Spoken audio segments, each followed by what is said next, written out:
এফালে এসাজ খাবলৈ চিন্তা জনতাৰ, আনফালে মন্ত্ৰী বিধায়কক লাগে লাখৰ ঘৰত দৰমহা। মূল্যবৃদ্ধি জুৰুলা কৰিছে ৰাজ্যবাসীক। এসাজ ভালকৈ খাবলৈ এতিয়া চিন্তা ৰাজ্যৰ দৰিদ্ৰ পৰিয়ালৰ। কিন্তু তাৰ মাজতেই দৰমহা বৃদ্ধি হ'ব ৰাজ্যৰ মন্ত্ৰী বিধায়কৰ। মন্ত্ৰী বিধায়কৰ মাহিলী দৰমহা বৃদ্ধিৰ বাবে সেউজ সংকেত পে কমিটিৰ 50% পৰ্যন্ত দৰমহা বৃদ্ধিৰ পৰামৰ্শৰে প্ৰতিবেদন দাখিল কৰিলে পে কমিটিয়ে। পে কমিটিৰ প্ৰতিবেদন অনুসৰি 2 লাখ টকা পৰ্যন্ত দৰমহা পাব কেবিনেট মন্ত্ৰীয়ে।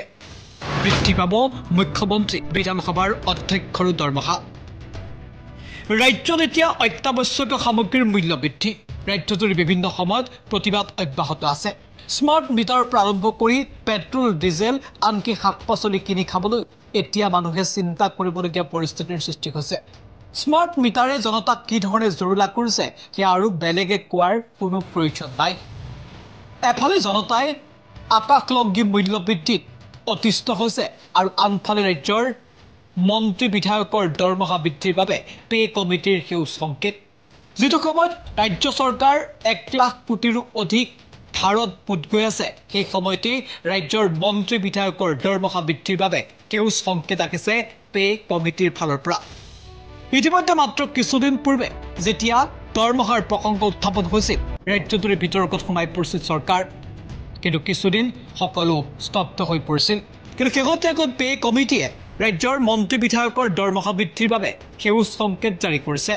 যদি পে কমিটিৰ সেউজ সংকেত গ্ৰহণ কৰা হয়, তেতিয়াহ'লে ৰাজ্যৰ কেবিনেট মন্ত্ৰীসকলৰ দৰমহা 2 লাখৰ ঘৰ অতিক্ৰম কৰিব। খুব ৰাজ্যৰ মুখ্যমন্ত্ৰীগৰাকীৰ দৰমহা হ'ব 2 লাখ টকাৰ ওপৰত। ৰাজ্যৰ বিধানসভাৰ অধ্যক্ষগৰাকীয়েও 2 লাখ টকাৰ ওপৰত দৰমহা লাভ কৰিব।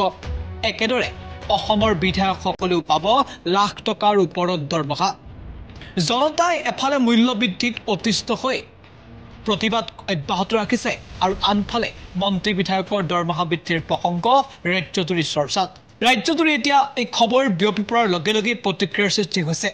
জনতাৰ সুৰক্ষিত ভৱিষ্যতৰ দায়িত্বত থকা মন্ত্ৰী বিধায়কে নিজৰ দৰমহাক লৈহে যেন এতিয়া ব্যস্ত হৈ পৰিছে অসমত।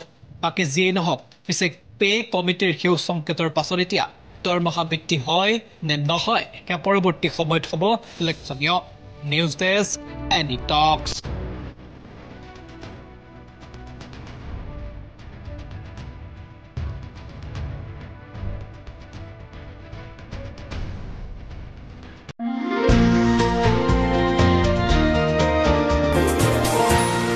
এনি টক্স, সোঁতৰ বিপৰীতে ৰাইজৰ স্বাৰ্থ।